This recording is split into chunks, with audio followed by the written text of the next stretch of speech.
pastor Felipe já nos falou sobre Apocalipse 5 também, e eu quero falar no Apocalipse 5, o mesmo texto pode ser revisto e lido e Deus trazer algumas considerações importantes. E domingo passado, quem esteve à noite ouviu uma excelente palavra, Apocalipse 6, muito boa. A ministração está lá no nosso canal, você pode assistir com o pastor Felipe. E hoje eu quero retomar o capítulo 5 e à noite o capítulo 7. Orem por mim. Né? Eu brinco porque não é fácil trazer esses estudos. Queridos, Apocalipse tem muita subjetividade nas interpretações. Há muitas correntes, né? E é muito sério ensinar algo e até fazer particular interpretação. É complicadíssimo. Eu não sou da linha de estudar o Apocalipse e fazer afirmações que Deus não me autorizou a afirmar. Deus não me disse. Então, cuidado com o que você estuda. Não vá nessa linha de Illuminati, de que Macron é anticristo e tal pessoa é o besta, a besta, o falso profeta. A Bíblia diz em 1 de Pedro, nenhuma profecia é de particular interpretação. Deus nos dá, no livro do Apocalipse, lições preciosas, mas não pode estudar só Apocalipse, tem que estudar toda a Bíblia. Toda a Bíblia, porque o Apocalipse é apenas o clímax, o ápice daquilo que foi revelado progressivamente desde Gênesis, tá bom? E vocês vão ver que o capítulo 5 nada mais bendito seja o Filho de Deus, o Cordeiro, a raiz de Davi, o leão da tribo de Judá, que com o seu sangue comprou para Deus homens e mulheres de todos os povos, tribos, línguas, raças e nações. Eu não posso ler esse capítulo sem sair impressionado para o evangelismo. Então eu preciso evangelizar, ganhar almas de todos os povos, tribos, raças, línguas e nações. Não é para ficar pensando quem é a besta, é para evangelizar, tá bom? Não adianta ficar pensando na besta, no anticristo. Né? A mesma coisa aí a pandemia, pastor Felipe pregou, veio para todos. Vamos ao capítulo 5 de Apocalipse. Vi na mão direita daquele que estava sentado no trono, um livro escrito por dentro e por fora, de todo selado, com 7 selos. Vi também um anjo forte, que proclamava em grande voz, quem é digno de abrir o livro e de desatar os selos? Ora, nem no céu, nem sobre a terra, nem debaixo da terra, ninguém podia abrir o livro, nem mesmo olhar para ele. E eu chorava muito, porque ninguém foi achado digno de abrir o livro, nem mesmo de olhar para ele. Todavia, um dos anciãos me disse, não chores, eis que o leão da tribo de Judá, a raiz de Davi, venceu para abrir o livro e os seus 7 selos. Então vi no meio do trono e dos 4 seres viventes e entre os anciãos de pé, um cordeiro, como tendo sido morto. Ele tinha 7 chifres, bem como 7 olhos, que são os 7 Espíritos de Deus, enviados por toda a terra. E veio, pois, e tomou o livro da mão direita daquele que estava sentado no trono. E quando tomou o livro, os 4 seres viventes e os 24 anciãos prostraram-se diante do Cordeiro. E tendo cada um deles uma harpa e taças de ouro, cheias de incenso, que são as orações dos santos, e entoavam um novo cântico, dizendo, digno és de tomar o livro e de abrir-lhe os selos. Porque foste morto e com teu sangue compraste para Deus os que procedem de toda tribo, língua, povo e nação. E para o nosso Deus os constituíste reino e sacerdotes, e reinarão sobre a terra. E vi e ouvi uma voz de muitos anjos ao redor do trono, dos seres viventes e dos anciãos, cujo número era de milhões e milhares de milhares, proclamando em grande voz, digno é o Cordeiro que foi morto, de receber o poder e riqueza e sabedoria e força e honra e glória e louvor. Então ouvi que toda criatura que há no céu, sobre a terra, debaixo da terra e sobre o mar, e tudo que neles há, estava dizendo, aquele que está sentado no trono e ao Cordeiro, seja o louvor e a honra e a glória e o domínio pelos séculos dos séculos. E os 4 seres viventes respondiam, amém. E também os anciãos prostraram-se e adoraram. Pai, muito obrigado pela sua palavra. Tira de sobre nós o cansaço, o estresse, a cegueira, a opressão. E no meio de todas essas guerras espirituais, uma verdadeira guerra fria de atores, protagonistas invisíveis.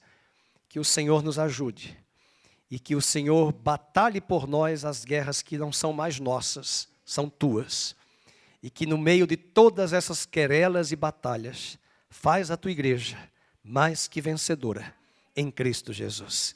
E através da adoração, por meio da adoração, levanta-nos como um soldado valente, um exército valente que te conhece, que teme o teu nome, te adora e celebra e entende que o Deus a quem servimos e adoramos, único e verdadeiro, é um Deus soberano que governa todas as coisas sobre a palavra do seu poder e que está sentado no trono e reina e governa sobre todas as nações da terra.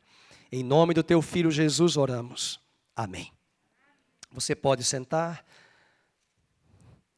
O capítulo 4 de Apocalipse, que comentamos a semana passada, e os 5 são muito semelhantes. Ambos falam no trono. Ambos falam da adoração. Mas a figura de quem está sentado no trono, no capítulo 4, é de um Deus criador. Toda a atenção e todo o foco do capítulo 4 do Apocalipse é que quem está sentado no trono é o Criador de todas as coisas. Versículo de número 11 do capítulo 4, você pode conferir, diz: porque todas as coisas tu criaste, e por causa da tua vontade, elas vieram a existir e foram criadas. Eu fico até emocionado, porque foi daqui que nós cantamos a canção domingo passado, Só Tu És Digno, né? Uma das músicas mais antigas que marcou a minha geração, há 30 anos atrás, 25, ouvindo esta canção, que muito bonita, nós podemos até cantar no final. Mas o capítulo 5 não é o Deus apenas criador. O capítulo 5, aquele que está sentado no trono, é o Deus redentor. É o leão da tribo de Judá, é a raiz de Davi, é o Filho de Deus, que desde a eternidade, conforme Apocalipse 13:8, desde a fundação do mundo, o Cordeiro de Deus foi imolado na mente de Deus, para com seu sangue, há 2000 anos atrás, no nosso calendário ocidental e no nosso tempo cronológico, há 2000 anos, ele cumpriu a sua obra salvífica e derramou o seu sangue. Por mim e por você, mas para todos os pecadores desta terra, a fim de que todos os que creem e o receberem se tornem filhos de Deus. Além disso, um ponto importante nesse livro não é apenas o Redentor que está sentado no trono. Um dos elementos chave desse capítulo é um livro. E a grande pergunta que podemos fazer no capítulo 5, que livro é esse? É o livro da vida? Não.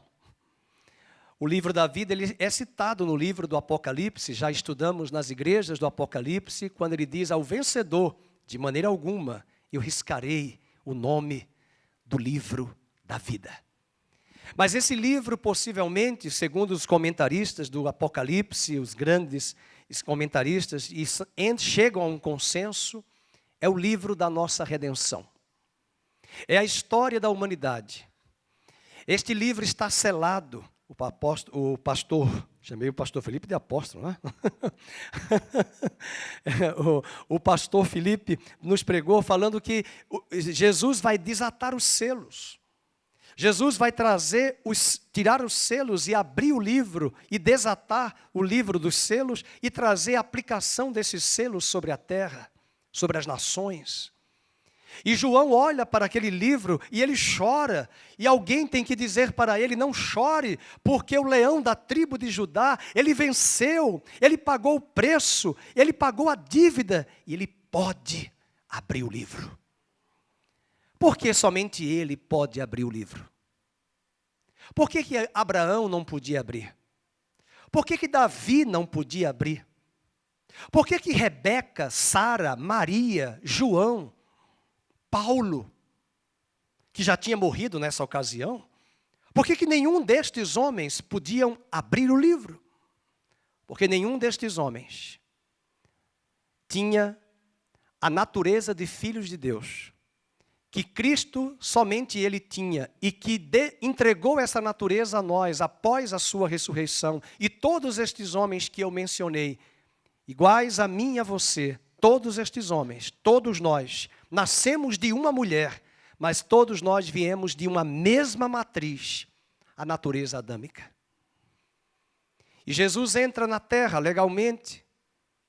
Essa foi uma das grandes expressões de curiosidade dos demônios. Os demônios eram anjos na eternidade. 1/3 dos anjos caiu. Apocalipse 12 diz que João viu quando 1/3 das estrelas dos céus, numa figura alegórica, falando dos demônios. Eles caíram. E esses anjos caídos, demônios, conheciam na eternidade o Verbo de Deus. Eles conheciam o Filho de Deus, eles sabiam que todas as coisas foram criadas pelo Verbo, pela palavra, pelo Logos, que hoje é nome de carro, mas o Logos, que muita gente coloca, no princípio era o verbo. Eu tinha 9 anos quando eu li a Bíblia e eu fiquei confuso, que verbo? Eu estava na escola estudando o verbo, pular, cantar, dançar, irregular, regular. E eu fiquei louco, mas o que é verbo? Meu filho era o verbo. E as traduções vieram ajudar. A palavra. E no princípio era o Logos, era a palavra. Tudo que é Logos, psicologia, odontologia, paleontologia, arqueologia, logia, Logos. Os gregos sabiam que era Logos. Logos é a palavra oral, discursiva. Nós temos no mundo ocidental esse hábito de dizer nas palestras de coach, fulano vai dar a palavra. Se fosse nos gregos, fulano trará o Logos, o discurso. Mas o que João quer dizer é que o verbo, o Logos, estava lá na criação, em Gênesis 1. Todas as coisas foram feitas por meio dele, e sem ele, o Logos, o verbo, a palavra, nada do que foi feito se fez. O verbo é Cristo. O verbo é a palavra de Deus. E quando os demônios olharam para Jesus no ministério terreno, os demônios disseram: nós sabemos quem tu és o Filho de Deus. O que é que tu estás fazendo aqui? Os demônios ficaram neuróticos de guerra. Eles ficaram atordoados porque eles entendiam que, como Deus, ele não podia entrar na terra. Mateus 21, Jesus diz na parábola que Deus arrendou a terra aos homens. Você sabia que a terra foi arrendada ao homem por um contrato? Já já o contrato termina. Ninguém diz amém, irmãos? Todo mundo quer ficar aqui na terra? A terra, o contrato vai terminar. Agora eu quero dizer boas novas. O contrato, no meio do contrato, Jesus veio como homem. Ele não veio como Deus. Ele não podia entrar como Deus, porque se ele entrasse como Deus, o próprio diabo diria a Deus: muito bem, o Senhor cria os princípios e o Senhor quebra as regras. Mas ele nasce como homem, ele cresce como homem, ele vive como homem, ele foi tentado em tudo como homem, mas não pecou. Ele vai para a cruz. E antes de ir para a cruz, no capítulo 12, ele diz: quem de vocês me acusa de pecado? Eu não tenho pecado. Os fariseus ficaram furiosos. E ele disse nesse mesmo capítulo: eu tenho poder para dar a minha vida e eu tenho poder para reassumir a minha vida, porque esse mandamento eu recebi do meu Pai, porque ele poderia dar a sua vida, porque ele teria uma morte não fatídica, mas uma morte vicária, substitutiva, onde na sua morte ele pagaria a nossa dívida, o escrito que nos era contrário, e ressuscitaria e teria a chave da morte e do Hades, para dizer à humanidade hoje que todo aquele que nele crê não entrará em condenação, porque nele, como cabeça de uma nova criação, o último Adão, ele haverá de restaurar todas as coisas no seu devido tempo. Ele está restaurando a sua vida. No dia que o Irã entregou a sua vida a Cristo, Deus começou um processo no seu homem interior de recriação, de novo nascimento. Mas à medida que o Irã, a Olga, a Mabe, o Dario, nome de imperador, o Dario, que começam a caminhar com Cristo, a mente de Cristo vai sendo formada em sua mente. Os valores vão mudando, o olhar, a sua cosmovisão muda. E chegará um dia que esse corpo nosso que é corruptível por causa do pecado, o salário do pecado é a morte, essa carne, quem de nós aqui se acostumou com o culto fúnebre, um velório e a morte? Quantas vezes pessoas na hora da morte, que seu pai morre, seu filho morre, sua esposa, seu avô, se desesperam.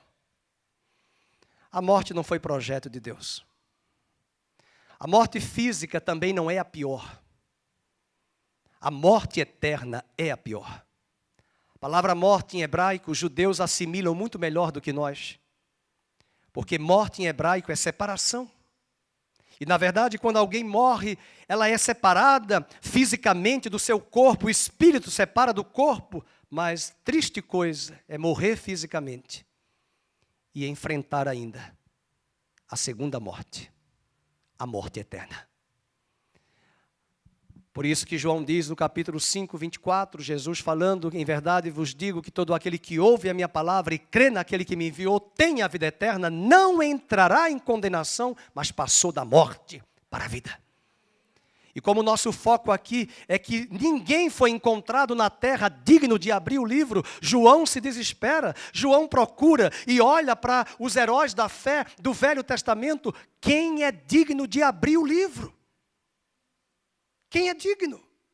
Salmo 49 diz que a nossa redenção da nossa alma é caríssima. E nenhum homem pode dar a sua vida para redimir a alma do outro.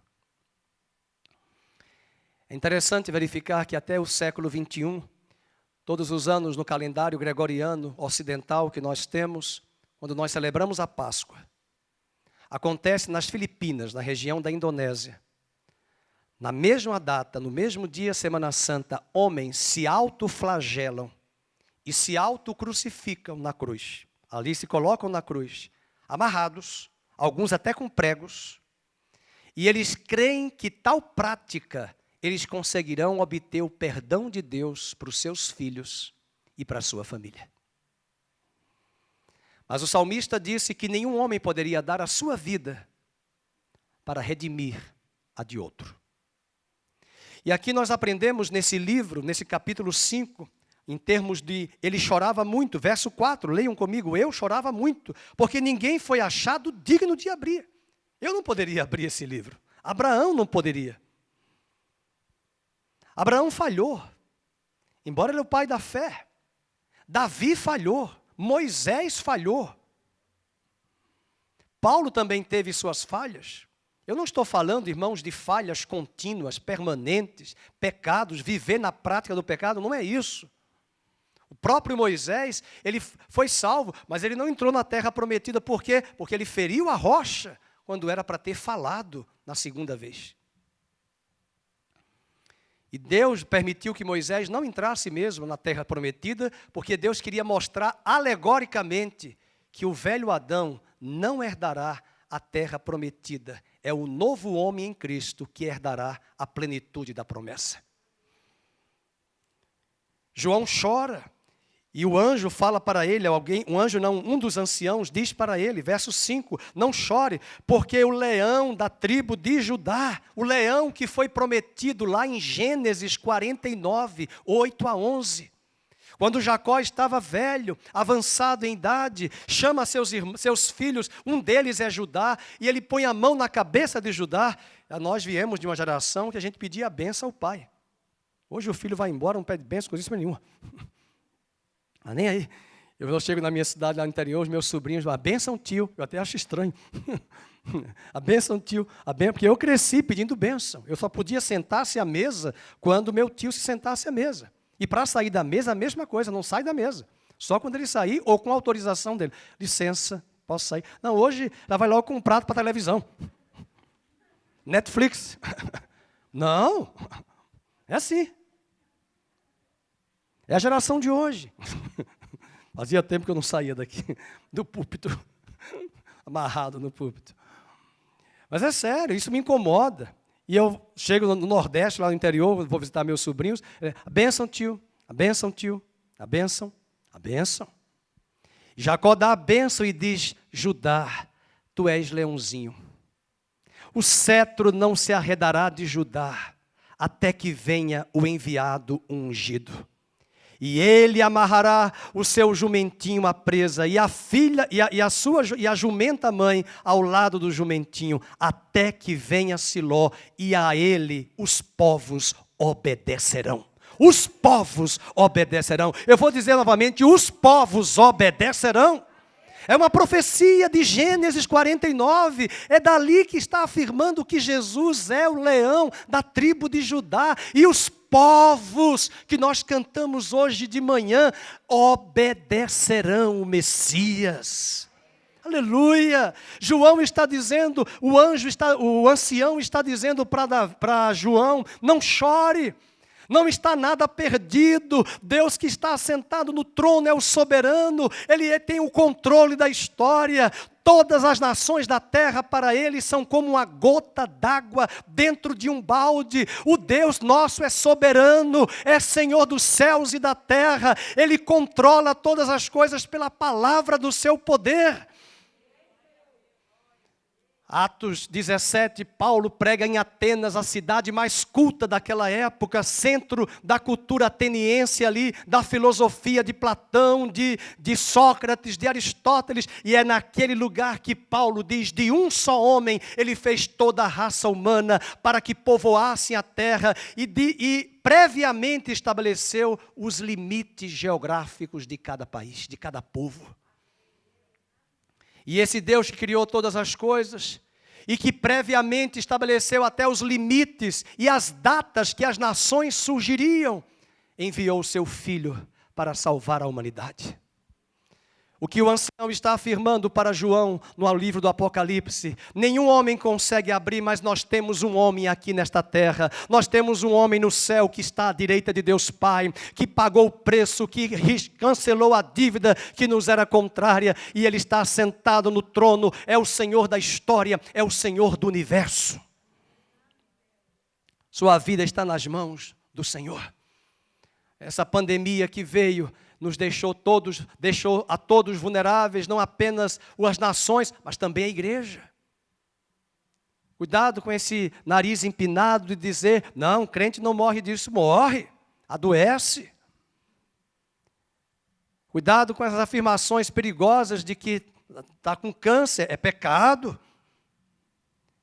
Teologia pobre, irmãos. Enquanto estivermos neste mundo, existem aflições, angústias e tragédias que acontecem com outras pessoas.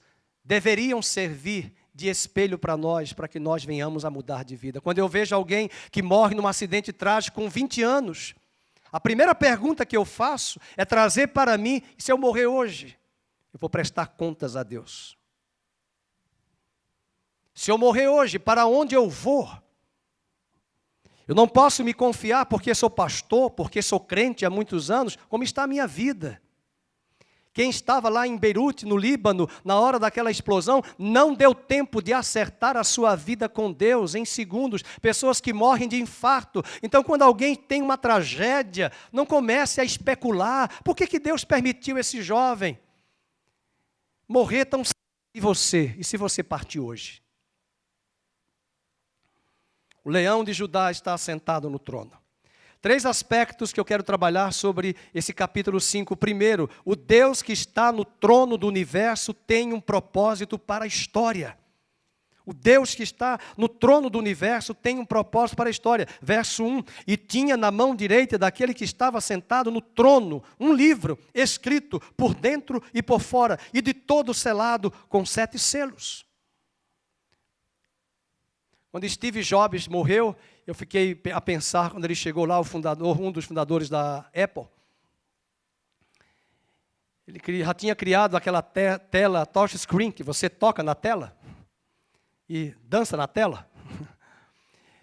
E quando eu leio Apocalipse, eu acho interessante que ele diz lá no capítulo 20 que abriram-se os livros e os mortos ressuscitaram e estava nos livros a história de cada um deles. Aí eu fico pensando que já deve ter livro lá digital, que o anjo faz assim. Steve Jobs deve ter chegado lá. Ups, já existia. Porque Deus é mais inteligente. Deus é o soberano, foi Deus que deu inteligência a ele. Os livros vão ser abertos. Imagina se vai dar tempo de você pegar livro. É uma figura de linguagem, sabe por quê? A tua vida é o livro. Paulo diz que você é a carta. Paulo diz que nós somos as cartas vivas. Um judeu jovem morreu e ressuscitou, apareceu numa sinagoga lá dando testemunho dele em Nova York, e ele contava que ele, quando entrou na eternidade, Deus deu a ele a ressurreição, e ele não é cristão, pelo menos até onde eu sei.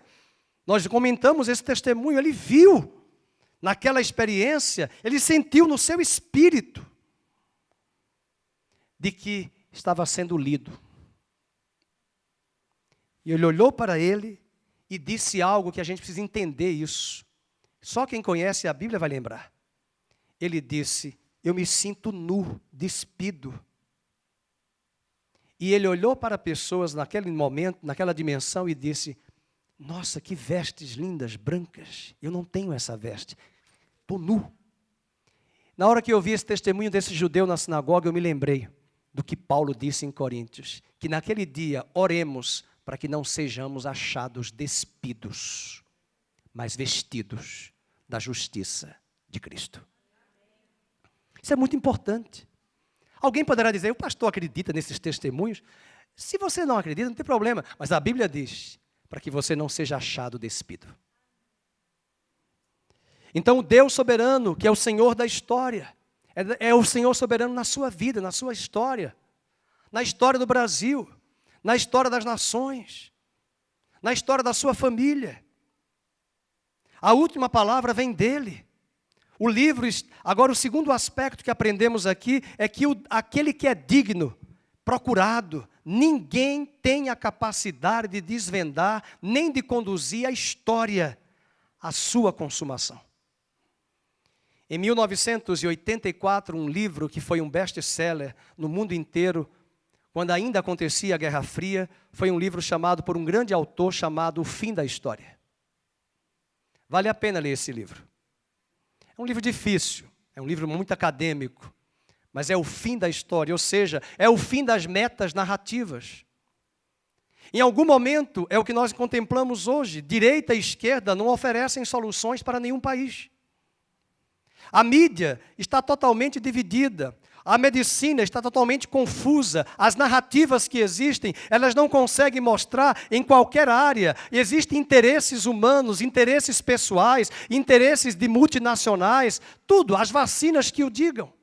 São narrativas que são construídas, mas aonde está a grande narrativa, que é a narrativa que podemos nos ancorar? É a narrativa do Evangelho, de que o Deus que está sentado no trono tem um destino certo para todas as coisas e para a sua noiva e para a sua igreja.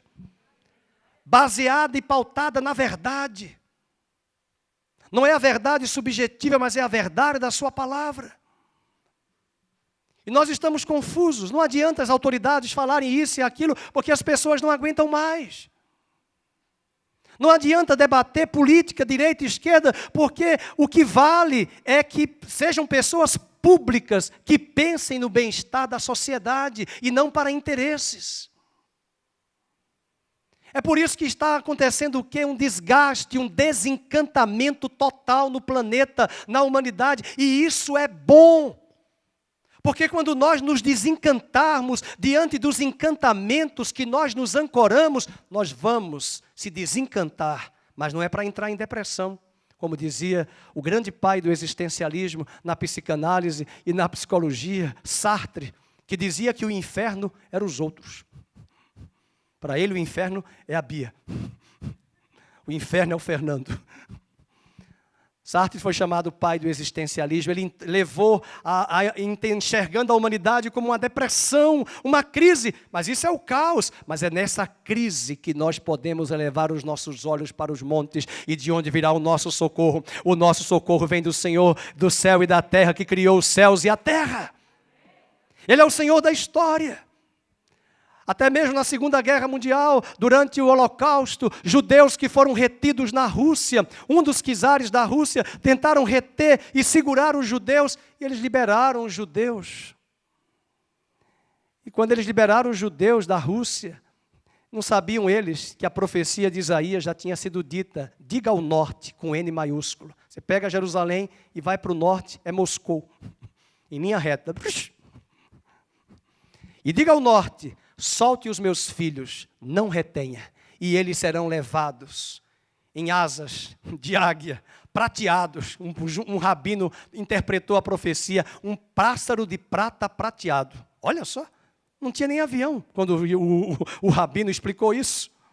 E eles voltaram, porque o Deus soberano fez a mesma coisa com Ciro, quando os judeus estavam em Babilônia. E Ciro disse que ele liberou os judeus para que todos os judeus voltassem para a sua terra. Sabe por quê? Porque era tempo de cumprir-se a profecia. E Jeremias havia dito que depois de 70 anos os judeus voltariam, e Deus cumpriu a palavra de Deus. A história sem Deus, diz Warren Wiersbe, é um livro lacrado. Só Deus pode dar sentido à história e à sua vida. Ninguém foi achado digno de abrir o livro. E ninguém foi achado digno no céu, como Miguel, como Gabriel, e nem na terra, como Abraão, e nem no céu, como serafins e querubins, nem anjos. Portanto, não há ideologias, não há partidos, não há sistema econômico que possa realizar sonhos e as esperanças do coração humano. No meio de toda essa pandemia, de toda essa crise, teve gente que vendeu a casa e já comprou a sua casa. No meio de toda essa crise, teve gente que já foi empregado e já está num novo emprego. No meio de toda essa crise, nós estamos num novo templo. No meio de toda essa crise, nós temos visto Deus fazendo coisas tremendas, porque Ele é o Senhor da história. E para quem não conhece, que não tem essa fé e essa esperança, é preciso conhecê-lo. Porque o nosso Deus, Ele faz coisas extraordinárias, impossíveis do ponto de vista humano. No meio das impossibilidades, Ele entra com a possibilidade. Há uma clara impotência humana para desvendar o futuro. E sozinha a humanidade não vai a lugar nenhum. E sozinha, essa humanidade, o seu destino é o caos. Apocalipse 5:4, ele diz, e eu chorava muito. Veja o versículo 4, esse é o choro de uma humanidade perdida, esse é o choro de uma humanidade sem esperança, deprimida numa crise existencial, porque ninguém foi achado digno de abrir o livro. Veja que você pode colocar aqui o desencantamento de pessoas que não quero mais saber de igreja, não quero mais saber de pastores, não quero, e eu tenho vontade de dizer, então eu não quero saber de você também. Você também não vai saber de você, porque também você não presta. Você é barro. Você é barro, você é frágil. Não tem super-homens no ministério, não tem super-homens na igreja. Não tem mulheres maravilhas, só em Hollywood. Já viu? Eu não assisti ao filme A Mulher Maravilha, a última, assisti o seriado da década de 70. Chega lá. Ali é uma figura dos Estados Unidos, chegando na Segunda Guerra Mundial. Ela chega lá, toda bonita, maravilhosa. Mulher Maravilha, Wonder Woman. Mas na vida real, não existe isso. Esse é o grande problema de pessoas que não sabem se aproximar de pessoas nas empresas, dos chefes de trabalho, líderes, pastores. E essas pessoas são muito imaturas quando elas enxergam naquele homem ou naquela mulher uma fraqueza. E as pessoas têm a tendência de ficarem desencantadas. Olha, eu vi essa fraqueza. E quando eu enxergo fraquezas em homens que eu admiro, a primeira coisa que eu faço, Fernando, você também tem suas fraquezas. Cuidado. E eu não estou falando de fraquezas, de pecados escondidos, não estou falando isso. Estou falando de vulnerabilidades. vulnerabilidades. Charles Spurgeon é chamado na história da igreja um príncipe dos pregadores. Eu tenho vários livros dele. Ele fumava charuto. Charles Spurgeon saía dos seus púlpitos, do seu púlpito, onde ele pregava e era uma unção tremenda, a palavra de ensino que ele trazia. Mas ao chegar em casa, ele conta em um dos seus livros que ele tinha o que hoje nós chamamos de fibromialgia. Ele tinha dores da cabeça aos pés. Era algo constante. E eu já vi pregadores do Brasil difamando Charles Spurgeon porque ele fumava charuto. E eu tenho vontade de dizer, você é viciado em Coca-Cola. E você é viciado em futebol. E tudo que é vício nos escraviza. Então não julgue. E muitas vezes Deus falou com Charles Spurgeon que aquela fibromialgia, que naquela época não tinha os remédios que nós temos hoje. Eu nem sei se existe, não existe um remédio específico para fibromialgia. Já acompanhei algumas pessoas. São dores terríveis. Deus falou com Charles Spurgeon a mesma palavra que Deus deu a Paulo. Segundo aos Coríntios 12. A minha graça te basta. Eu te deixo assim para que você não se vanglorie nunca de quem você é em mim. E que você saiba que você depende de mim. A minha graça, Charles, te basta. Ele entendeu. Continuaram as dores. E aquelas dores foram espinhos na carne para ele nunca esquecer a maravilhosa graça que o sustenta. Porque não era ele que pregava com a sua facilidade de oratória. Era Deus que usava a sua vida. E eu já vi pastores, teólogos, depreciando. Não, eu não gosto muito dele porque ele fumava charuto. Você era amigo dele? Porque faz muitos anos e décadas e séculos que ele já veio. Século XIX. Você viveu nessa época? 1800? Por aí? Não, então tá bom. Então xarape. Para de falar mal. E o outro aspecto que aprendemos aqui, um ponto final desse livro de Apocalipse, o terceiro aspecto, é que aquele que é digno, que foi encontrado ali, nele estava a solução para a história que vem do céu. Capítulo 5, versos 5 a 7. Então vi no meio do trono e dos 4 seres viventes, versículo 6, e entre os anciãos de pé, aleluia, um cordeiro como tendo sido morto. E ele tinha 7 chifres, bem como 7 olhos, que são os 7 Espíritos de Deus, e que são enviados por toda a terra. E veio, pois, e tomou o livro da mão direita daquele que estava sentado no trono. Se ele tem 7 chifres, é porque ele tem todo o poder. Se ele tem 7 olhos, é porque ele tem toda a sabedoria. E se ele tem 7 espíritos, é que ele está presente na história, em todas as gerações e em todas as eras. Ele é onipotente, ele é onipresente, ele é onisciente, ele é o Cordeiro de Deus, ele tem as chaves da morte e do inferno. Ele está sentado no trono e ele governa o universo. E ainda que nós chamemos de, como nós falamos, uma circunstância favorável, providência de Deus, nós chamamos de Jesuscidência. Não é coincidência, é providência. E Jesuscidência, como dizia um amigo pastor. Mas eu encerro com 4 implicações, bem rápido, que eu vou tocar, de Jesus, de estar com o livro da história da redenção nas mãos dele. Do que adianta lermos esse livro e não extrairmos para nós algumas implicações? A primeira implicação deve nos levar a orar confiadamente acerca do destino das pessoas. Veja o verso 8. E quando tomou o livro, os 4 seres viventes e os 24 anciãos prostraram-se diante do Cordeiro, e tendo cada um deles uma harpa e taça de ouro, cheias de incenso. E o que é que tem nesse incenso? As orações?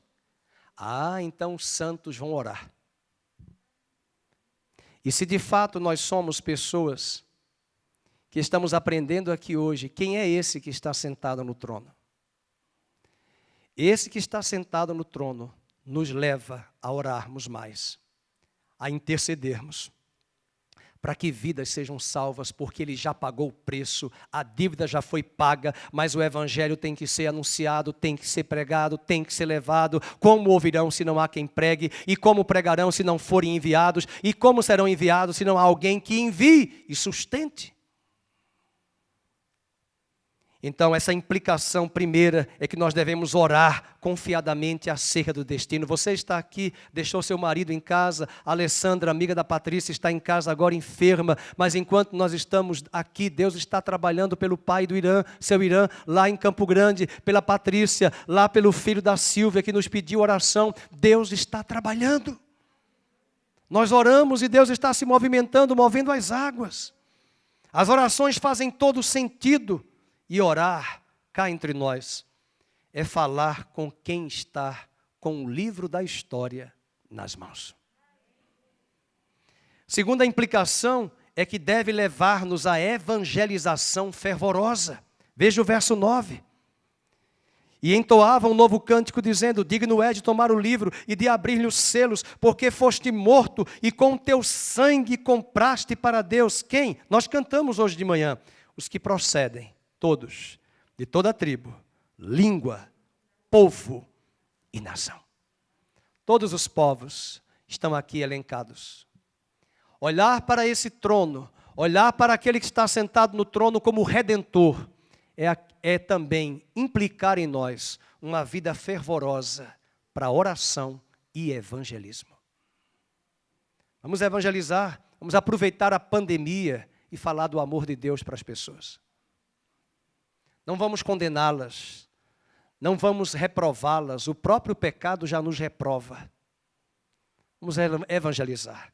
Terceira implicação é que isso deve levar-nos a tomar posse da nossa alta posição espiritual, quem nós somos, em Cristo. Versículo 10 diz, tem até uma canção que nós cantamos, e para o nosso Deus, verso 10, os constituíste, eu e você, o quê?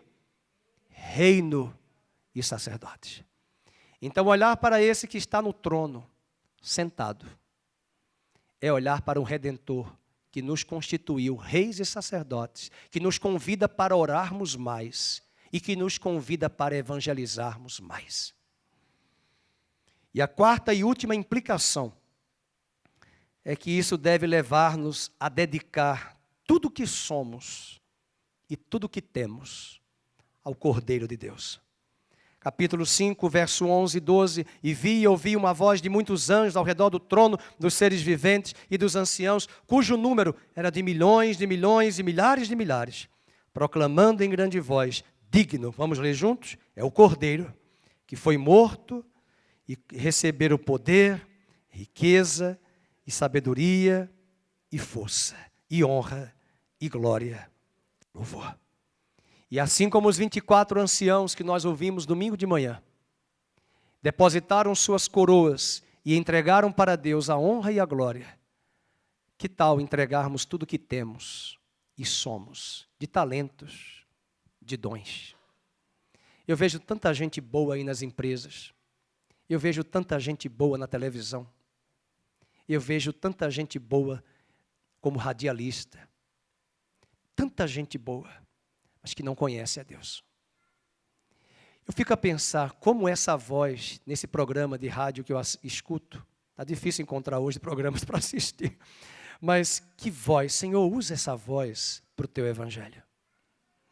Lembro do irmão Fausto Rocha, que gostava muito da minha família, de mim, da minha esposa, conheci muito próximo a sua esposa, Juliana Rocha, e o irmão Fausto era aquele que fazia a tradução da voz do... Não ele fazia lá a parte do programa, mas o pastor que fazia a tradução do Jim Swagger.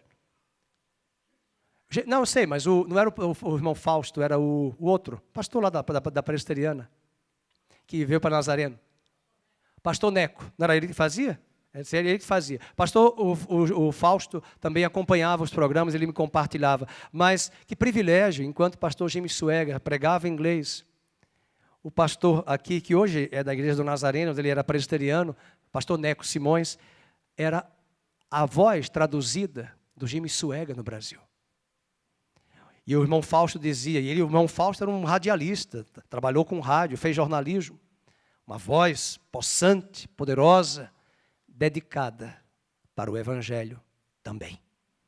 Dons e talentos, nós cantamos hoje de manhã, queremos consagrar. Eu pergunto hoje de manhã, será que esta visão de quem está sentado no trono implica mudança na minha vida? Do que adianta eu falar que o leão da tribo de Judá tem um livro, mas ele tem um livro, mas ele nos convida com essa visão que João teve para orarmos mais, para evangelizarmos. E além disso, para tomar posse da nossa posição. Veja o verso 10, ele constituiu sacerdotes. Você é um sacerdote. E o verso 12, toda honra, toda glória, todo poder, toda riqueza, toda sabedoria e força.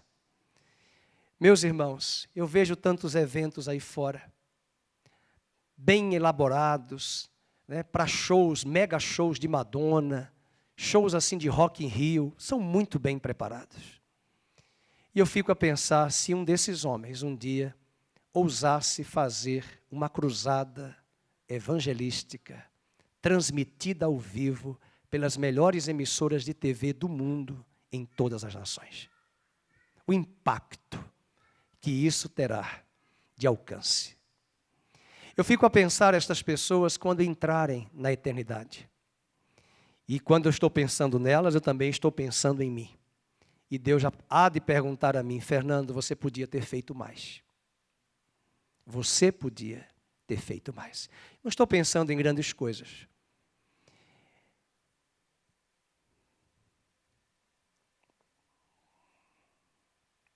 Alguns anos atrás,